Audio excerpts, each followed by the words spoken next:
Hi guys, I'm Zil and this is my guide for today's video. What we're gonna do is gather materials and keep them according to how you're gonna build your team and use them properly. As you can see, my materials are being piled up more than I can actually imagine. Some are technically to 10,000 or more than that. Please don't mind my money in the game because I've been grinding for that since I started long ago. I've been existing to play the game around 4 years. So the topic about this guide is gathering it and spending them properly. The thing here is not to waste them on how new players do it. The second thing here is to find the supply stations where you can gather everything that you need and how they actually work. So for coin commission, of course you get the money and use it to upgrade many things, whether it's the character, the gears, and other stuff. For simulation battle, basically this is XP for the characters that you're gonna get. For factor collection, what you do here is build the character's skills to reach high damage output or other supportive stuff. For depth prospecting, you upgrade their weapon to reach level 60 and gain other stats with their signature somewhere. For extreme extraction, basically all rounder material that you need to be gathered continuously. This is where you will keep everything in stock so that if you build, let's just say, a whole team, you need a larger amount of these so that they can be put out to battle smoothly. For Lost Vestiges, this is the one that will make your character level up differently, meaning you won't simply use these unless you will upgrade them. Like similar to not Richardson, more like after reaching certain levels you use these to help them reach level 80. For Sigil, of course, this is where you'll get joint training to have modules that you can fuse and reach tier 3. Tier 3 has better stats than tier 2 and tier 1. For Gen Zone Analytics, you have to tell you to upgrade your character's sigil. And for Spirit Capture, basically to make them reach level 60 after reconstructing them according to their capture. Let's go build a character that will require to do those stuff and ask how strong he or she gets.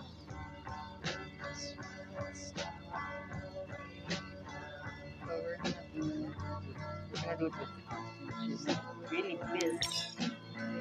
So we're gonna go to her sigil and upgrade it to level 50. And follow it to the we go check it, cultivate. What we're gonna do here is reconstruct, not gentle, but already there. So more action. We gotta do clarify until the upgrade is level 60. Have reconstruct time. Then we go to Singing Break. Quick level up. Singing 8 required to heal 6. With quick level up, we are required to waste longer time. Okay, that's enough. Nothing more of the PS4 Squid Action gets dropped. And it's 70. tier 2. Yeah, quite rough. Right? With the materials, you have to farm it every day. Come from her, there is money. Then go back to details. See how her stats went up. Oh, that's a lot of stats. Top 12 and 33,203 HP. So as you can see, limit break is showing up, and there. That's where she becomes level 90. Level 92, level 100. And you gain certain stacks that will be upgraded by 1% or whatever it adds. Another important thing is you know the character that shows up just their build and their skills.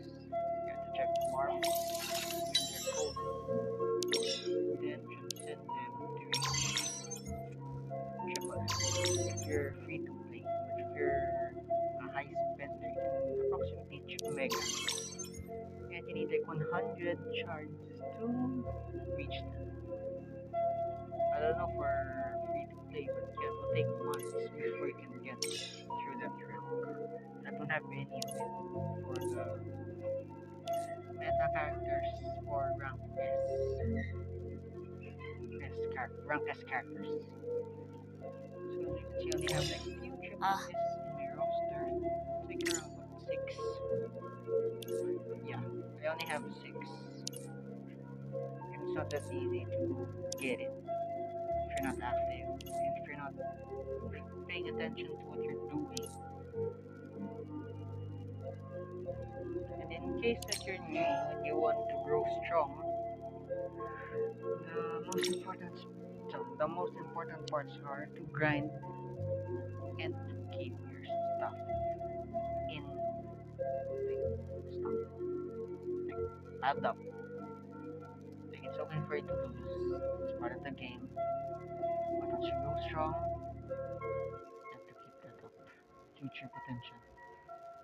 To reach the potential that others don't notice if they are building carelessly, putting incorrect builds rather than using the recommended build or find an improvised one. So, I like lost how many? Few amounts of gold, which is around like what, 10? No, fortune's too much. Let's go get 20 instead. Okay, there, and we get 100,000. That's enough. Here, 51.6 million won't be wasted, and the materials are have and that I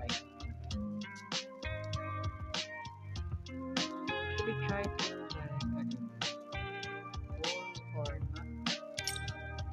No, I will not. If you want to get strong, aside from relying on supply stages, you can go to events and do.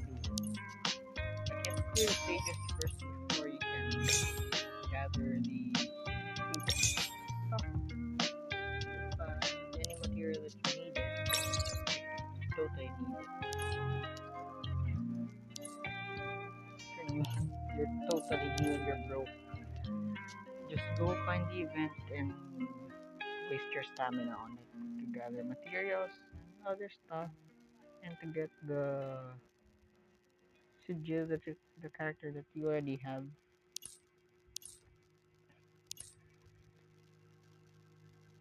And you can see there are many things to gather in here, but most likely you have to learn how you will do it. See, new stuff are coming in game. Meaning it's harder to catch if you're new, but if you're a veteran, you're gonna simply grind through stages like event and other stuff. Pile them up.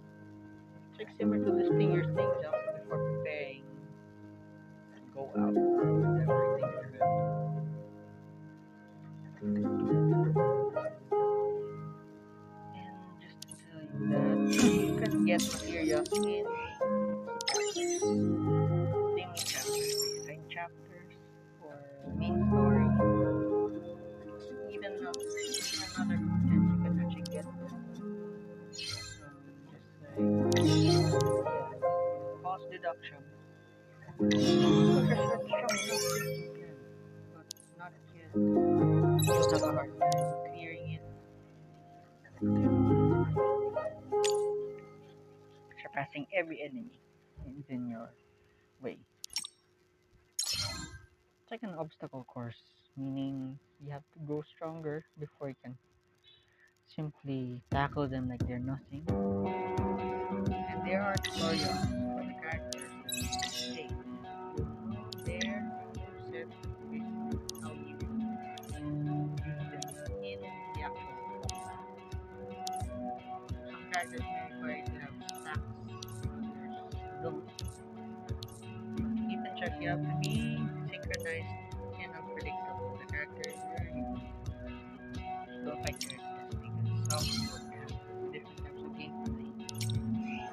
Well, it depends on what you actually pick. If you're melee, close range, if you're melee or ranged. If you're melee, you have to still hit properly, not miss your attacks. If you're ranged, what you're gonna do is stay far rather than staying close. Because staying close would put you to danger. For supports, it depends on them. Some will buff, others can heal you for sustainability, others give high damage as a support.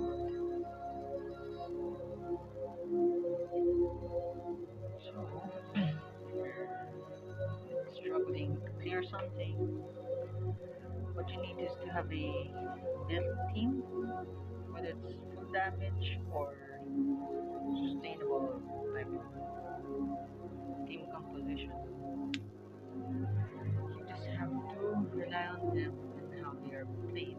They have their tutorials and follow the group strategy to know their builds and other stuff to progress further.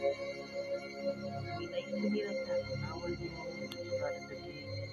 I was so weak, cannot stand up. So if it is, I have to put effort so that I can climb up others and beat them.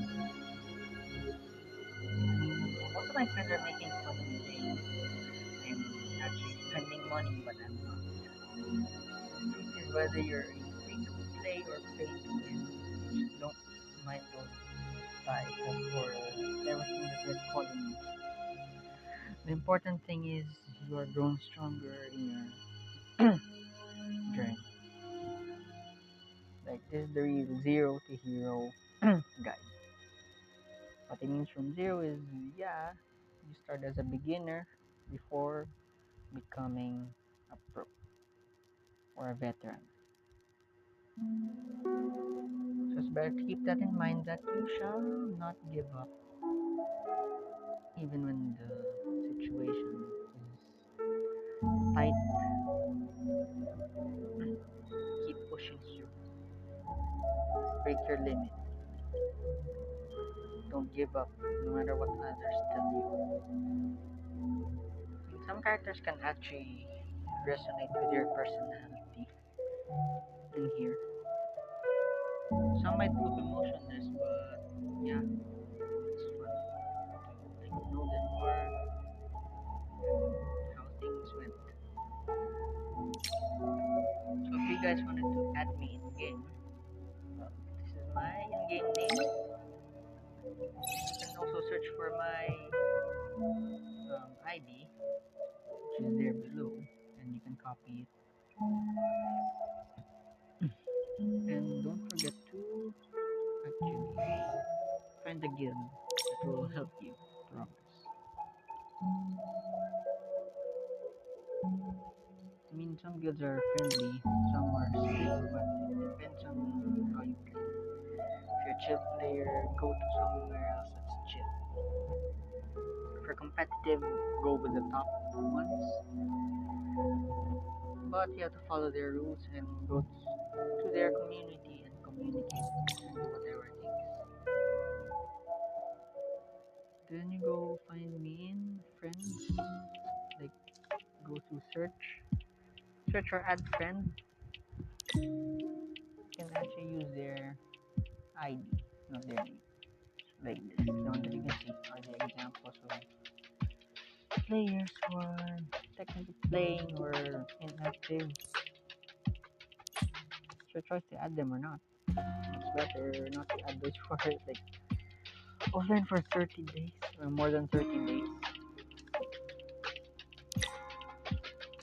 And yeah, I have like, lots of friends here who have known me throughout the game. So that's it for today's guide, and see you tomorrow. Don't forget to like and subscribe.